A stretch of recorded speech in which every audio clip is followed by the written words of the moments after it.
Hi అండి. అందరికీ నమస్తే. Welcome to Sanjana's food vlogs. ఈ రాఖీ పండగకి స్టవ్ వెలిగించకుండా, పాలు మరిగించకుండా నోట్లో వేస్తే వెన్నెలా కరిగిపోయే ఈ రస్మలై కలాకండ్‌ని చిన్న పిల్లల నుండి వంట రాని వాళ్ళు కూడా ఈజీగా చేస్తారు. ఈ స్వీట్‌ని తయారు చేసుకోవడానికి ఒక మిక్సీ జార్ తీసుకొని అందులో హాఫ్ కప్ వరకు షుగర్ తీసుకోండి. అలాగే 2 యాలకులను తీసుకొని ఫైన్‌గా పౌడర్ చేసి తీసుకోండి. ఇలా ఫైన్‌గా పౌడర్ చేసుకున్నాక ఇందులోనే 200 గ్రామ్స్ వరకు పన్నీర్‌ని తీసుకోండి. ఇంట్లో చేసిందైనా పర్లేదు, బయట నుండి తీసుకొచ్చిందైనా పర్లేదు.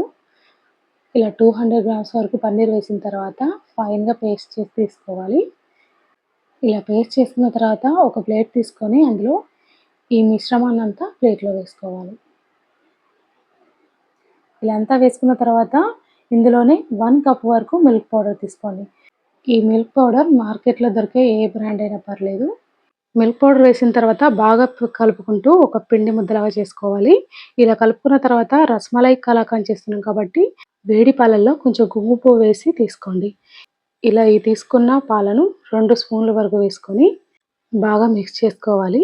ఈ కుంకుమ పువ్వు పాలనేది పూర్తిగా ఆప్షనల్ అండి. మీ దగ్గరుంటే వేసుకోవచ్చు, లేదంటే ఇలానే చేసుకోవచ్చు. ఇలా అంతా కలుపుకున్న తర్వాత కన్సిస్టెన్సీ మీకు మెత్తగా అనిపిస్తే ఇంకొద్దిగా మిల్క్ పౌడర్ వేసుకొని ఇలా రోల్ చేసుకోవాలి. ఇలా ఒక బటర్ పేపర్ తీసుకొని రోల్ చేసుకుంటే మనకు పర్ఫెక్ట్ షేప్ అనేది వస్తుంది. ఇలా బటర్ పేపర్‌ని తీసుకొని ఇలా కవర్ చేస్తూ రోల్ చేసుకోవాలి. ఇలా రోల్ చేసుకుంటూ స్వీట్‌ని కవర్ చేసుకోవాలి.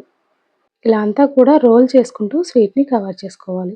ఇలా కవర్ చేసుకున్న స్వీట్‌ని ఒక half an hour to 1 hour వరకు ఫ్రిడ్జ్‌లో పెట్టుకోవాలి. ఇలా ఫ్రిడ్జ్‌లో పెట్టడం వల్ల మనకు స్వీట్ అనేది గట్టిపడుతుంది. ఒక హాఫ్ అన్ అవర్ తర్వాత చూడండి మనకు స్వీట్ కొంచెం గట్టిగా అయింది కదా!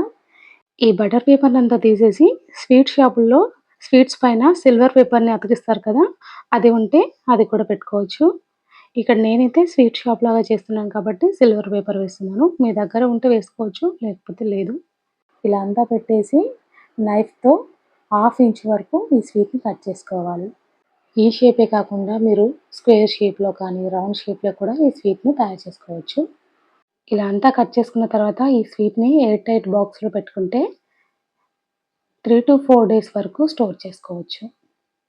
చూడండి ఎంత పర్ఫెక్ట్‌గా వచ్చిందో ఈ రస్మలై కలాకండ్ స్వీట్‌ని. మీరు కూడా ఈ రాఖీ పండగకి తప్పకుండా ట్రై చేయండి. ఎలా వచ్చిందో నాకు కామెంట్ చేయండి.